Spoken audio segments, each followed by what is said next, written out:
Hi friends, welcome all of you in JP teaching point. Friends, आज हम जानेंगे कुछ यूज के बारे में, जैसे कि दिस, दैट, दीज और दोज के बारे में स्टडी करेंगे कि क्या होता है, कैसे प्रयोग किया जाता है, कहाँ प्रयोग किया जाता है। तो मैं बता दूं फ्रेंड्स कि दिस का मतलब होता है यह, दिस का मतलब होता है यह, और यह कहाँ पे, जब कोई वस्तु हमारे पास हो, नजदीक हो और एक वचन में हो तो दिस का प्रयोग करते हैं। ठीक है, दिस का प्रयोग। और जब कोई वस्तु और दैट का प्रयोग कब करते हैं, तो जब वस्तु हमसे दूर हो और एक वचन में हो तो दैट का प्रयोग करते हैं। अब दिस का जो बहुवचन हो दीज होता है और दैट का प्लूरल नंबर प्लूरल दोज होता है। तो दीज का प्रयोग कहाँ करते हैं, तो जब कोई वस्तु हमारे पास हो और बहुवचन में हो तो दीज का प्रयोग करते हैं, और जब वस्तु हमसे दूर हो और बहुवचन में हो तो दोज का प्रयोग करते हैं। ये स्टार्ट करते हैं हम देर ना करते हुए पॉइंट पे। और स्टार्ट करने से पहले एक निवेदन करना चाहता हूं कि यदि आप हमारे चैनल को सब्सक्राइब नहीं किए हैं तो फ्रेंड्स चैनल को सब्सक्राइब जरूर कर लें। आइए देर ना करते हुए हम स्टार्ट करते हैं। हाँ फ्रेंड्स, हम आज देख रहे हैं कि use of this, that, these और दोज, इसका मतलब क्या होता है। तो दिस का मतलब होता है यह, क्या होता है, दिस का मतलब हो जाता है इसका यह, दैट का हो जाएगा वह, और इसका ले इसका दीज का मतलब हो जाएगा, दीज मतलब ये, और दोज का हो जाएगा वे सब, ये सब। चलिए ठीक है, समझते हैं। दिस, दीज, दैट और दोज। तो हम बता दें फ्रेंड्स कि पास की वस्तु के लिए जब भी कोई वस्तु हमारे पास हो और उसका ट्रांसलेशन करना हो, यदि पास के वस्तु के लिए हम दिस और दीज का प्रयोग करते हैं। किसका प्रयोग करते हैं, पास के वस्तु के लिए दिस का और दीज का। पास के वस्तु के लिए सबसे पहले एक एक चीज समझेंगे, और दूर की वस्तु यदि हो, दूर की वस्तु के लिए हम दैट का और दोज का प्रयोग करते हैं। जैसे कि यदि मैं किसी भी चीज को बोलूं, यदि कि यह एक, किसी भी चीज का उदाहरण हो, यदि मैं कहूं कि यह एक पेन है, या यह एक पेन है, तो जो पेन है वो हमारे पास है, और पास के लिए किसका प्रयोग हम करते हैं, दिस का। यदि एक वचन हो, सिंगुलर नंबर में हो तो दिस का प्रयोग करते हैं, यदि प्लूरल नंबर में हो तो दीज का प्रयोग करते हैं। लेकिन वो वस्तु हमारे पास होनी चाहिए।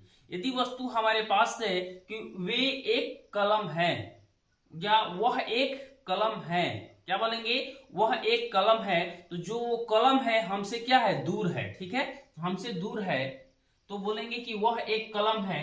तो बता दें कि यदि दैट का प्रयोग करते हैं, वह एक कलम यदि सिंगुलर नंबर में हो और हमसे दूर हो तो दैट का प्रयोग करेंगे।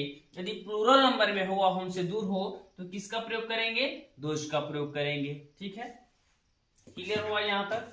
तो यहाँ पे देखिए सिंगुलर नंबर में कौन कौन आते हैं, दिस और दैट। यदि हमारे दिस का प्रयोग किए सिंगुलर नंबर में किया, अगर दीज और दोज जो होता है प्लूरल नंबर में होता है। तो अब हम जानेंगे दिस का मतलब यह, पास के लिए, और दीज का भी मतलब होता है कि क्या, दीज का मतलब होता है ये सब, लेकिन पास के लिए दोनों प्रयोग करते हैं। दिस और दीज का प्रयोग पास के वस्तु के लिए, और दैट और दोज का दूर के वस्तु के लिए। लेकिन क्या होता है कि दिस और दैट क्या होता है, सिंगुलर नंबर होता है, और दीज और दोज क्या होता है, प्लूरल नंबर होता है। अब ये स्ट्रक्चर, ये रूल के अनुसार जानेंगे दिस, दैट, दीज, दोज या दीज, इसका प्रयोग कैसे करते हैं। तो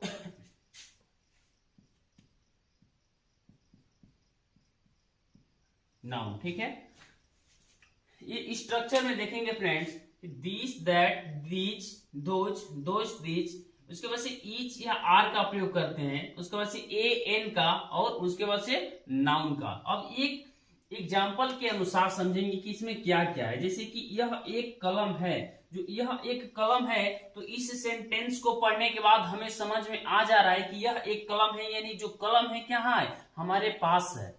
ठीक है, तो पास है, तो पास के वस्तु के लिए दिस का प्रयोग करते हैं। यदि वो सिंगुलर में, यदि कोई सेंटेंस हो, कोई वस्तु हो हमारे पास हो और सिंगुलर नंबर में हो तो दिस का प्रयोग करते हैं। अगर कोई हमारे पास हो और बहुवचन में हो, प्लूरल नंबर में, तो दिस का प्रयोग करते हैं। तो यह एक कलम है, ये पता चल जा रहा है कि सिंगुलर नंबर में है, तो क्या बनाएंगे, दिस से बनाएंगे।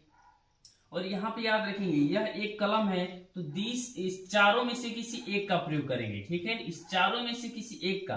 तो पास है तो इसी तरह दिस का प्रयोग करेंगे। तो यहाँ पे हो गया आपका दिस। क्या हो गया फ्रेंड्स, दिस हो गया, यहाँ पे दिस हो गया। दिस के बाद किसका प्रयोग करेंगे, इसका प्रयोग किए हम।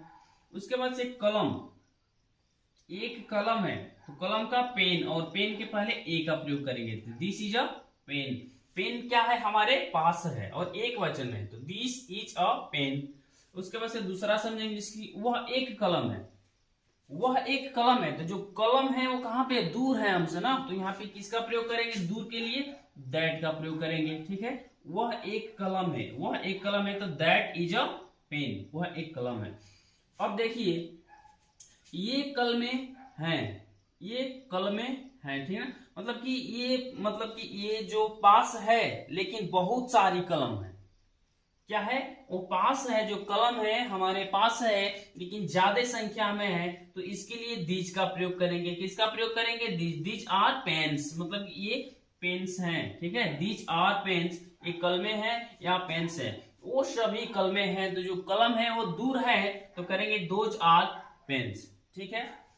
अब हम जानेंगे फ्रेंड्स जो ये नाउन था, ठीक है, नाउन, और नाउन के पहले ए एन का प्रयोग किए थे, उसके बाद से इसका प्रयोग। अब हम देखेंगे रूल नंबर 2 में, इसमें थोड़ा समझने वाली बात है। पहले यहाँ पे देखेंगे एक एग्जाम्पल जो है, एग्जाम्पल से समझेंगे, जैसे कि यह मेरी कलम है, क्या है, यह मेरी कलम है। तो जो कलम है नाउन है, इस नाउन से पहले जो ये वर्ड आया है मेरी, इसके बारे में सोचना है कि ये क्या है। तो बता दूं कि ये पर्सनल जो प्रोनाउंस होते हैं ना, जो पर्सनल प्रोनाउंस होते हैं उसके पॉजिटिव केस होते हैं। जैसे कि सब्जेक्टिव केस होता है, ऑब्जेक्टिव केस, पॉजिटिव केस। तो ये जो होता है इसको बनाने का रूल होता है कि सबसे पहले दिस, दैट, दिस, दोस, ये दूर और पास के अनुसार एक वचन और बहुवचन के अनुसार इस चारों में से किसी एक का प्रयोग कर लेंगे, और इसी के अनुसार ईच या आर का प्रयोग कर लेंगे। उसके बाद से ये पॉजिटिव केस जो है, तो और नाउन से पहले जो आया है तो उसका इसी के अनुसार करते हैं। तो जैसे एक मैं बता दूं, जैसे कि आई होता है सब्जेक्टिव केस, तो ऑब्जेक्टिव केस आई का मी हो जाता है और इसका माइन हो जाता है, मी, उसके बाद से माइन हो जाता है। जिससे कि यह मेरी कलम है तो हो जाएगा इसका दिस इज माई पेन, क्या हो जाएगा, दिस इज माई पेन, ठीक है, ये पॉजिटिव केस है, दिस इज माई पेन।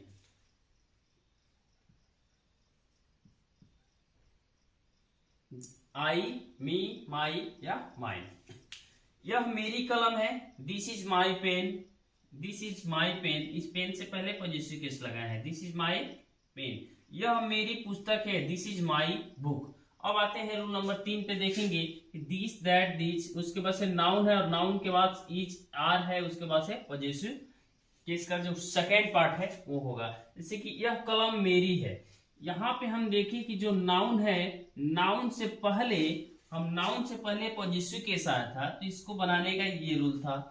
और इसके बाद से यहाँ पे देखिए नाउन के बाद है, तो इसको बनाने का रूल, ये इस रूल के अनुसार केवल रूल पे रखते जाएंगे, सेंटेंस कंप्लीट हो जाएगा।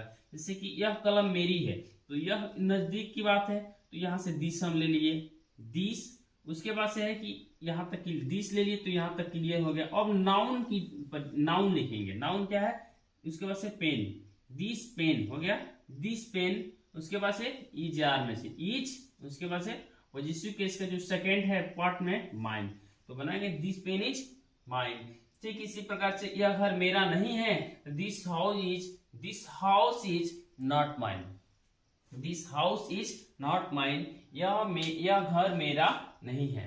तो फ्रेंड्स ये जो था दिस, दैट, दिस और दोज, तो इसमें मेन जो पॉइंट था पकड़ने वाला, बस यही जानेंगे कि दिस का मतलब होता है यह, दैट का मतलब होता है वह, दिस का मतलब होता है यह, और दिस का प्रयोग नजदीक के वस्तु के लिए एक वचन के लिए करते हैं। यदि वस्तु नजदीक हो और एक वचन में हो तो दिस का प्रयोग करते हैं। यदि वस्तु हमसे दूर हो और एक वचन में हो दूर हो तो दैट का प्रयोग करते हैं। यदि वस्तु हमारे नजदीक हो पर बहुवचन में हो तो दिस का प्रयोग करते हैं, और यदि हमसे वस्तु दूर हो और बहुवचन में हो तो दोज का प्रयोग करते हैं। तो इसी के अनुसार ये समाप्त हुआ, हमारा दिस का समाप्त हुआ। आशा करता हूं कि आप लोग को समझ में आया होगा। तो वीडियो को ध्यान से देखिए, और जो भी यदि आपको कंफ्यूजन हो तो आप कमेंट बॉक्स में कमेंट करके हमको बताइए। मैं और कोई भी पॉइंट्स पढ़ना हो, हिंदी का भी हो या इंग्लिश का हो या मैथ का हो, जो भी टॉपिक हो आपको पढ़ना हो, आप कमेंट बॉक्स में कमेंट करके बताइए, हम आपके सामने प्रस्तुत जरूर करेंगे। देखते रहिए, समझते रहिए, पढ़ते रहिए।